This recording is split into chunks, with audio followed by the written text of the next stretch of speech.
Histórias assombradas. Minha filha e o mundo espiritual, mas é de Maledite, tá? E vamos ver aqui do que é. Olá, Ana, eu sou a fulana, eu tenho 36 anos, sou casada há 13 anos e tenho uma filha de 5 aninhos chamada Luz. Os nomes estão todos trocados, ok? A minha gravidez foi muito planejada.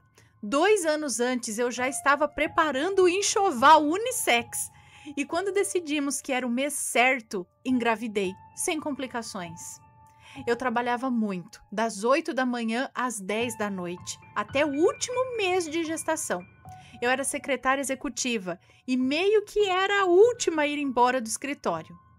Eu tinha chefes maravilhosos, mas como a empresa estava demitindo muitas pessoas, um dos chefes chamou uma parente para coordenar o RH e o administrativo, eu acho. E mesmo sem experiência com esses setores e os protocolos da empresa e tal, a mulher aceitou. Com o passar dos meses, ela mostrou seu verdadeiro caráter e ela era muito, mas muito má. Ela sentia muita raiva de mim por muitas coisas, como, por exemplo, o sigilo que eu tinha que manter em tudo que eu fazia. Ou por não poder almoçar com ela, e eu realmente não podia, pois eu sabia demais sobre a vida particular dos chefes, e ela sempre tentava tirar informações para usá-las contra todos. E o principal, ela não conseguia engravidar, e já estava numa idade considerada assim limite por ela. Nesse dia, uma quinta-feira, quando eu entrei na sala do RH, me deparei com ela em uma pequena reunião.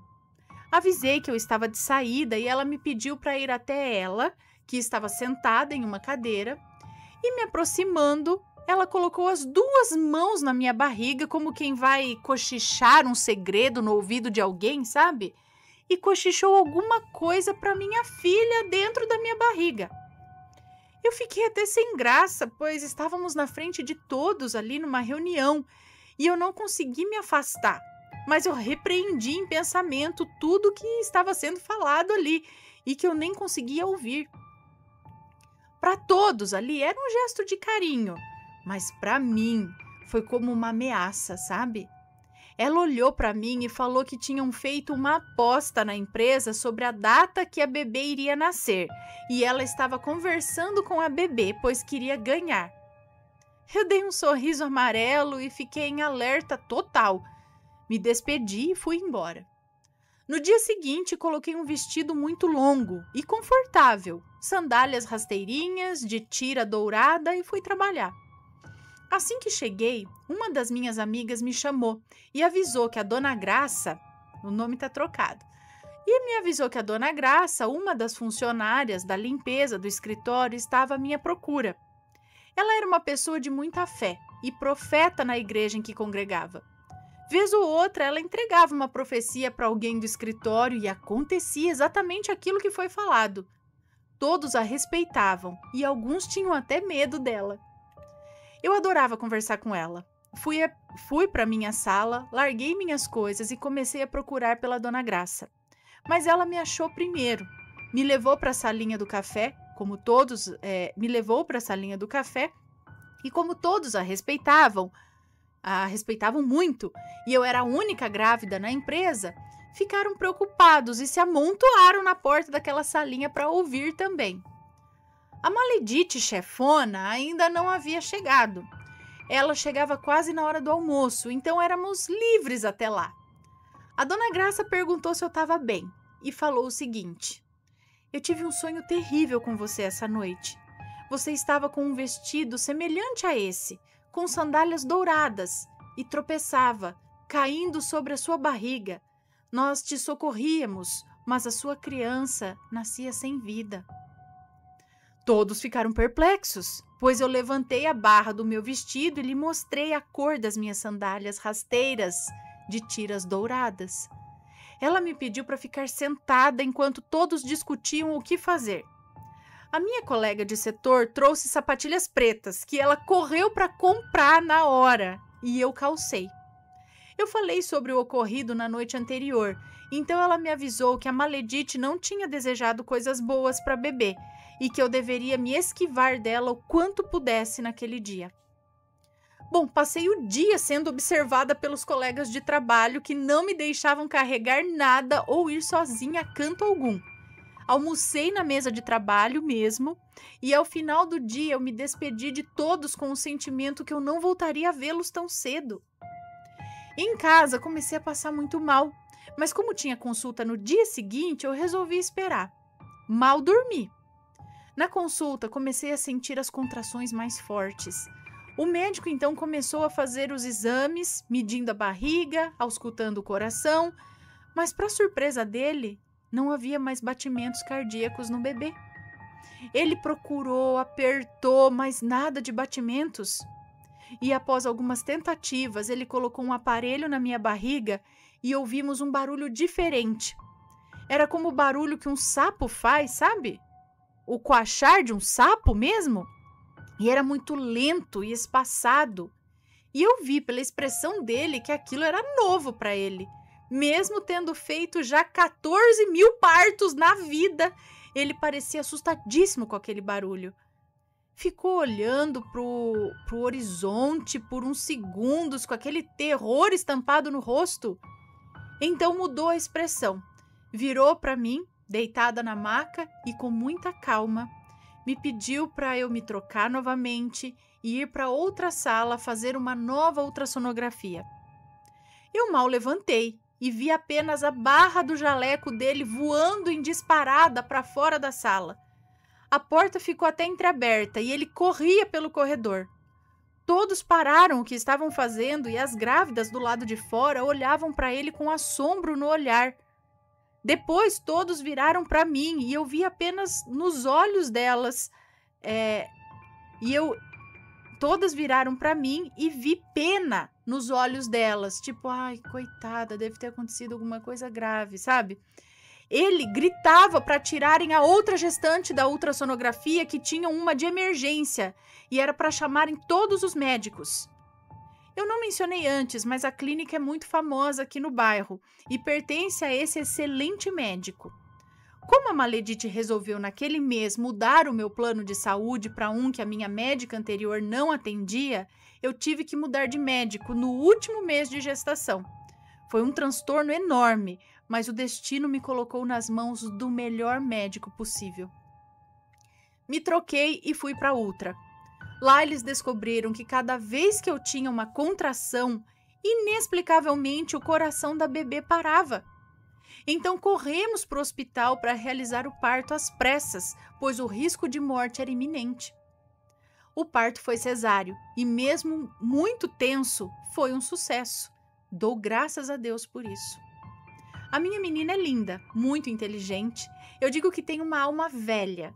Tem uma grande sensibilidade com as pessoas. Desde as primeiras palavras, ela já tinha um jeito diferente de ver as pessoas e tem visão espiritual aberta desde muito pequena. Um dia, por exemplo, estávamos no hospital e ela mal sabia falar. Uma moça sentou-se ao nosso lado com um bebê recém-nascido e ela tirou a chupeta da boca e falou assim: "Não se preocupe, ele vai ficar melhor logo logo." Eu pedi desculpas para a moça, pois poderia ser uma consulta de rotina e tal, né? Mas a moça respondeu para minha bebê o seguinte: "Obrigada, ele está muito doente mesmo. Você me deu esperanças." Ficamos chocados. Logo em seguida, a moça foi chamada e ficamos ali, eu e minha irmã, nos entreolhando, mas ok. Poderia ser uma coincidência. O tempo passou e quando ela tinha quase 2 aninhos, a minha cunhada resolveu se casar e nos chamou para sermos padrinhos dela.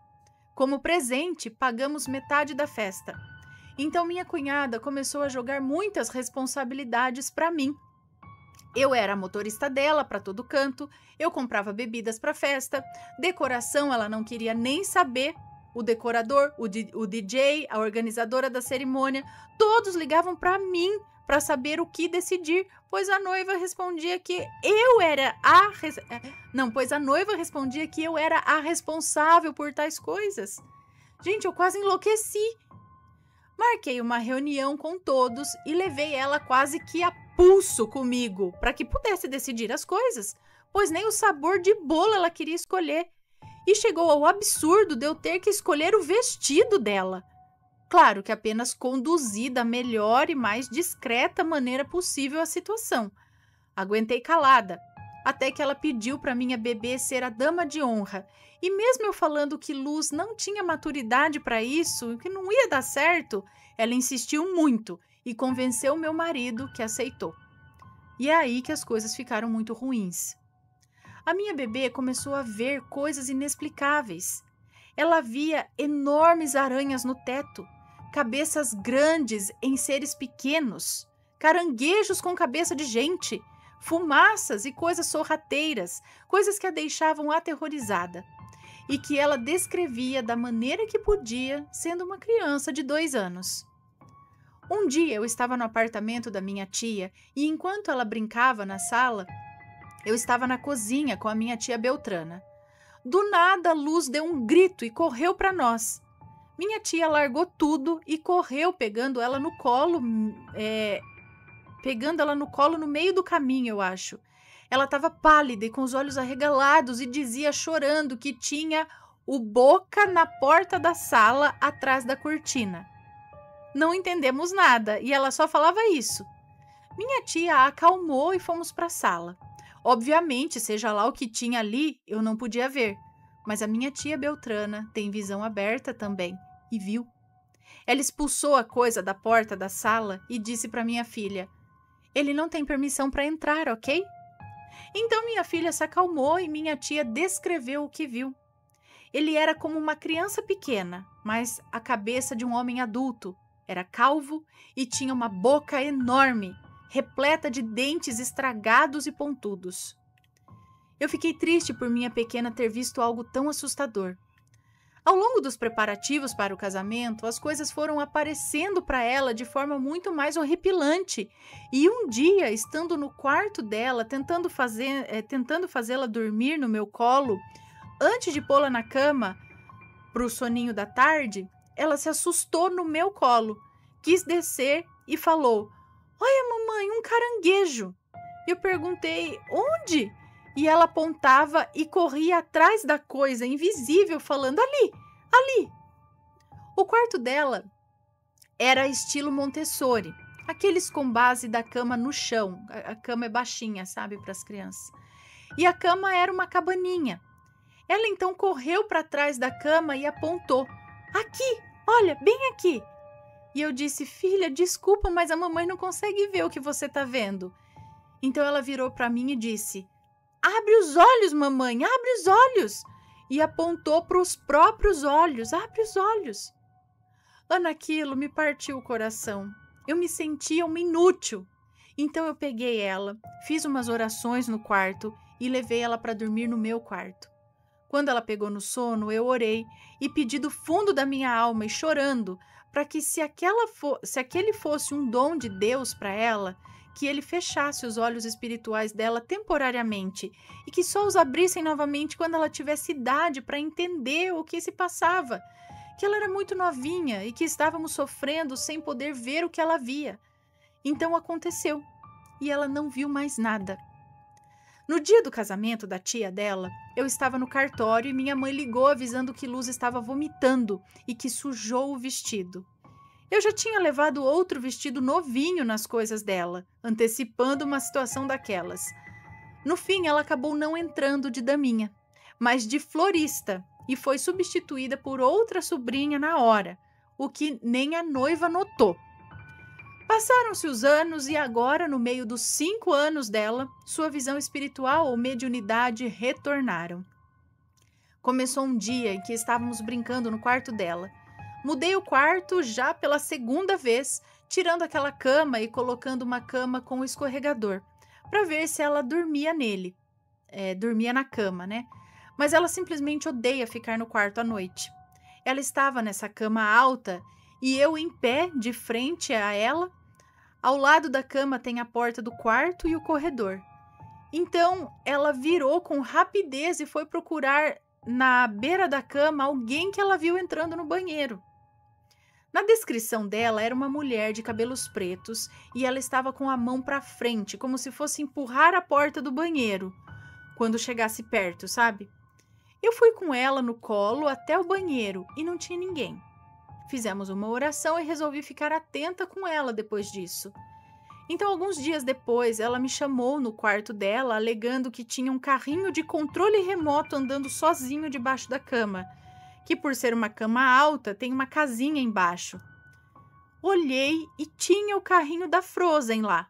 Eu mesma comprei esse carrinho. Achei o controle em outra parte do quarto e pensei, pode ser que um brinquedo estivesse em cima dele, então tirei as pilhas do controle e guardei o carrinho na caixa de brinquedos. Passado 1 ou 2 dias, novamente ela me chama falando, mãe, o carrinho tá fora da caixa e tá andando sozinho. Você não tá ouvindo o barulho dele? Eu realmente não ouvi, mas o carrinho estava mesmo fora da caixa de brinquedos. Fui procurar o controle e estava guardado ainda, então peguei o carrinho, desliguei o botão dele na parte inferior e guardei em uma cômoda o controle e o carrinho na caixa de brinquedos. Passada uma semana, recebi uma visita da minha outra cunhada e logo depois saímos todos juntos para comemorar um aniversário. Retornando da festa, já tarde da noite, entrei no nosso apartamento enquanto meu marido estacionava. Luz parou na porta do quarto escuro dela e ficou lá olhando para o nada. Quando parei atrás dela, o maldito do carrinho estava de frente para nós, fora da caixa de brinquedos. E ela falou, ele mexeu sozinho, mãe, você viu? Então, ele andou 3 vezes na nossa direção. E eu falei, filha, vai pro banheiro, eu vou te dar um banho. Eu vou resolver isso aqui, já te encontro lá, tá? Acendi a luz do quarto e falei bem alto que aquilo já era demais. Eu não permitiria que assustassem a minha filha e que eu repreendia em nome de Jesus e pelo sangue dele qualquer demônio ou espírito que estivesse lá perturbando a paz da minha família. Abri as janelas e as portas e saí como uma louca expulsando o invisível da minha casa. Ficou tudo em paz por uns dias, mas há 2 dias atrás eu estava na cozinha e de lá consigo ver parte do meu quarto, até o meio da cama. Eu estava preparando o almoço, meu marido na sala e minha filha no meu quarto. Ela tinha decidido descansar enquanto esperava pelo almoço. Então ela começou a rir e falar, o que você está me espionando, mamãe? Pensa que eu não te vi aí atrás? Eu te vi, viu? E ela ria muito. Repetia que estava me vendo e que não adiantava me esconder. Fui lá ver o que estava acontecendo e ela me disse que me viu atrás do guarda-roupas vigiando ela para ver se ela dormia mesmo. Mas eu estava na cozinha o tempo todo. Então ela teimou que era eu e que viu parte do meu rosto e o meu cabelo ao lado do guarda-roupas. Eu perguntei a que altura eu estaria e ela apontou para a altura dela. Então eu expliquei que eu teria que agachar para fazer isso. Ela foi se dando conta que realmente não era eu ali. Então fizemos uma oração e ela ficou encucada, me perguntando quem foi que empurrou o carrinho aquele dia e quem estava se passando por mim dessa vez. Enfim, as visões dela do outro mundo voltaram e chegou a hora de eu explicar a ela as coisas que pode acabar vendo. Só não sei como ainda farei isso, mas não posso mais adiar. Eu quero que ela confie em mim para sempre pedir socorro. Eu quero que ela confie em mim para sempre pedir socorro e vamos trilhar esse caminho juntas como deve ser. Um beijo, Ana e Assombrados, e obrigada, Ana, por ler esse relato. Um beijo para você, obrigada. Bom, na verdade ele foi meio de Maledite e meio a respeito da filha dela. A Maledite surgiu na história. Pelo que eu entendi, ela queria... esse negócio de falar aí no ouvido, falar não sei o que aí na barriga dela e depois a outra ainda ter tido o sonho dela caindo e realmente ela chegou em casa e estava com esse problema, né? Será que tem a ver com esse lance aí não sei se eu diria quase morte do bebê, que ela veio com essa mediunidade aflorada? Tem a ver com a Maledite? Ou não? E sim, ela tem, pelo jeito, ela tem aí uma sensibilidade bem aflorada e tem que realmente trabalhar isso com ela para que ela entenda não tenha medo, saiba ali como lidar com essa situação de uma forma boa, né? Mas tenho certeza que a mãe vai ajudar muito nisso. E vamos nos proteger das maledites, que não estão nem aí, se, né? Se é com bebê, se tá grávida, se não tá, credo. Eu, hein? E aí, tá gostando dos relatos? Então o que você acha de deixar um like aí no vídeo, hein? Gosta dos relatos? Deixa o seu like, mesmo que seja nos cortes.